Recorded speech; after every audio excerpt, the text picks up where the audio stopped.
નો! Hello viewers, કેમ છો? તો આજે એક કોમેડી વસ્તુ લઈને આવ્યો છું. તો કદાચ તમે હાલમાં ઇન્સ્ટાગ્રામમાં અને યુટ્યુબમાં એક નહીં વાળી આવો ટ્યુનવાળી એક રીલ્સ ખૂબ વાયરલ થઈ છે અને એમાં બતાવવામાં આવ્યું છે કે મધર બધામાં નહીં નહીં નહીં એવું બોલે છે. તો એક બેબી એની એક્ટિંગ કરતાં કરતાં નહીં એવું બોલે છે.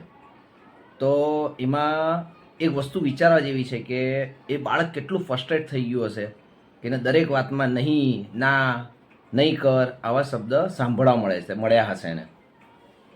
બીજી વસ્તુ એવી કે જ્યારે આપણા ઘરમાં બી આ વસ્તુ થતી જ હોય છે. કોઈ પણ બાળક કંઈ પણ વસ્તુ કરે તો તરત આપણે એને નકારી દઈએ છીએ, એટલે કે ના પાડી દઈએ છીએ. બેટા તું નહીં કર, બેટા તું રહેવા દે, નહીં કર, આવું ના ચાલે, જોજે તને વાગે નહીં, જોજે તું પડી ના જો. બધામાં ના ના ના.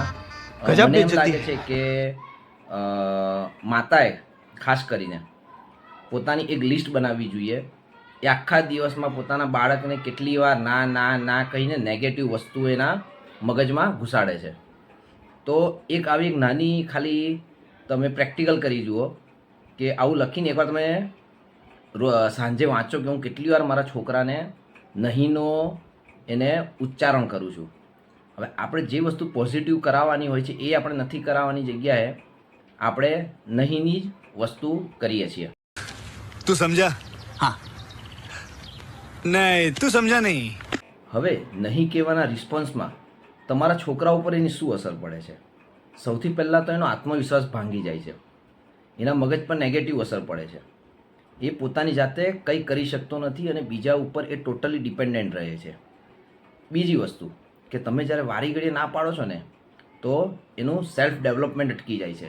એ નવું નવું વિચારવાનું છોડી દે છે અને દરેક વસ્તુ એ એના પેરેન્ટ્સને પૂછતો થઈ જાય છે, કારણ કે એને પોતાને વિશ્વાસ જ નથી હોતો પોતાના પર કે હું જે વસ્તુ કરી રહ્યો છું એ વસ્તુ યોગ્ય છે કે અયોગ્ય છે. કારણ કે વારી ઘડીએ તમે એને બધી જ વસ્તુમાં જો ના પાડશો તો એના આત્મવિશ્વાસની તો ધજ્જિયા ઉડી જાય છે.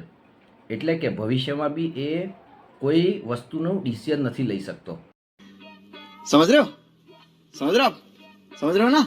એનો મતલબ એવો નથી કે આપણે બાળકને દરેક જગ્યાએ હા જ પાડવી. જ્યાં બાળકને હાર્મ થાય છે, જ્યાં બાળક ખોટું છે ત્યાં એને હંમેશા ટોકવો જોઈએ અથવા તો ના પાડવી જોઈએ. જેમ કે બાળક ચપ્પુ સાથે રમતો હોય કે ગેસ સાથે રમતો હોય કે એને નુકસાન થાય એવી વસ્તુ જો એ કરતો હોય તો આપણે એને 101% ના કહેવી જોઈએ.